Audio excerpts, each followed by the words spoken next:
নমস্কাৰ study review and Assam চেনেলটোলৈ আপোনালোকক পুনৰ স্বাগতম জনাইছোঁ। লাষ্ট ক্লাছটোত আমি আছামিজ কালচাৰৰ ওপৰত কেইটামান অতি গুৰুত্বপূৰ্ণ MCQs আলোচনা কৰিছিলোঁ। যদি আপোনালোকে এই ভিডিঅ'টো চোৱা নাই তেন্তে ওপৰত থকা আই বটনটোত ক্লিক কৰি আপোনালোকে ভিডিঅ'টো চাই ল'ব। আজি পুনৰ আমি আছামিজ কালচাৰৰ ওপৰতেই কেইটামান অতি ইম্পৰ্টেণ্ট MCQs আপোনালোকলৈ লৈ আহিছোঁ। তো আহক আজি আমি আমাৰ এই ভিডিঅ'টো আৰম্ভ কৰোঁ। আজি আমাৰ প্ৰথম কুৱেশ্যনটো হৈছে শুক্ৰেশ্বৰ মন্দিৰ কোনে নিৰ্মাণ কৰিছিল? আৰু ইয়াৰ অপশ্যনসমূহ হৈছে এ ৰুদ্ৰসিংহ, বি শিৱসিংহ, চি প্ৰমত্ত সিংহ, নে ডি গদাধৰ সিংহ। আৰু ইয়াৰ শুদ্ধ উত্তৰটো হৈছে অপশ্যন চি প্ৰমত্ত সিংহ। নেক্সট কুৱেশ্যন, 1921 চনত গান্ধীজী অসমলৈ আহোঁতে তেওঁ ক'ত থাকিছিল?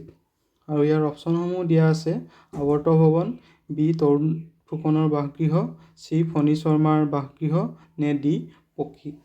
আৰু ইয়াৰ শুদ্ধ উত্তৰটো হৈছে অপশ্যন ডি পকী। নেক্সট কুৱেশ্যন, অসম নাট্য সন্মিলনৰ প্ৰথম সভাপতি কোন আছিল? আৰু ইয়াৰ অপশ্যনসমূহ দিয়া আছে option A Jyotiprasad Agarwala, option B Phani Sharma, C Braja Sharma, নে ডি বিষ্ণুপ্ৰসাদ ৰাভা। আৰু ইয়াৰ শুদ্ধ উত্তৰটো হৈছে option D Bishnuprasad Rabha. Next question,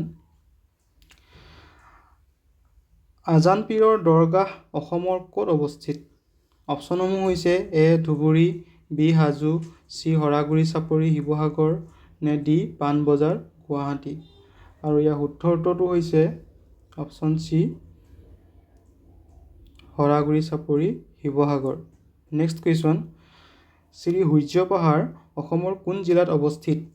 আৰু ইয়াৰ অপশ্যনসমূহ দিয়া আছে এ যোৰহাট, বি মৰিগাঁও, চি তিনিচুকীয়া, নে ডি গোৱালপাৰা।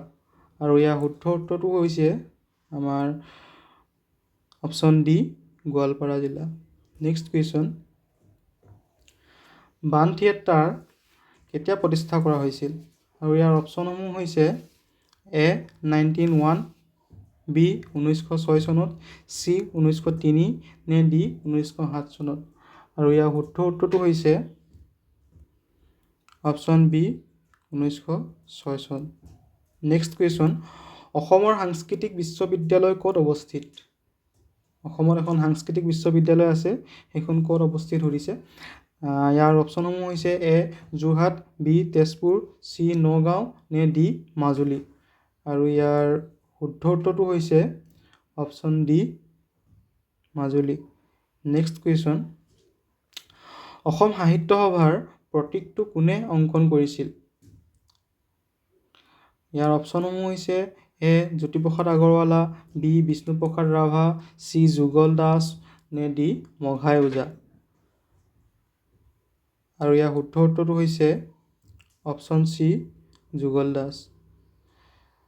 নেক্সট কুৱেশ্যন, চুটিগল্পৰ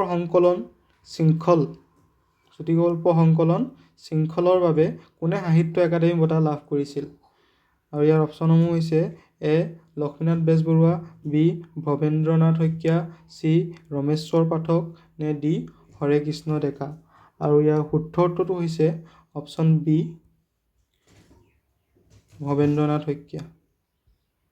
নেক্সট কুৱেশ্যন, শ্ৰীমন্ত শংকৰদেৱৰ দ্বাৰা ৰচিত অংকীয়া নাটৰ সংখ্যা কিমান? আৰু ইয়াৰ অপশ্যনসমূহ হৈছে এ 6, বি 5, চি 7, নে ডি 4খন। আৰু ইয়াৰ শুদ্ধ উত্তৰটো হৈছে অপশ্যন এ 6খন। নেক্সট কুৱেশ্যন, কবিতা সংকলন মোৰ যে কিমান হেঁপাহৰ ৰচক কোন? আৰু ইয়াৰ অপশ্যনসমূহ হৈছে A Khagen Mahanta, B Lakshminath Bezbaroa, C Keshav Mahanta, নে ডি দীপালী বৰঠাকুৰ। আৰু ইয়াৰ শুদ্ধ উত্তৰটো হৈছে option C Keshav Mahanta. Next question, doctor Bhupen হাজৰিকাই কিমান চনত সংগীত নাটক একাডেমী বঁটা লাভ কৰিছিল?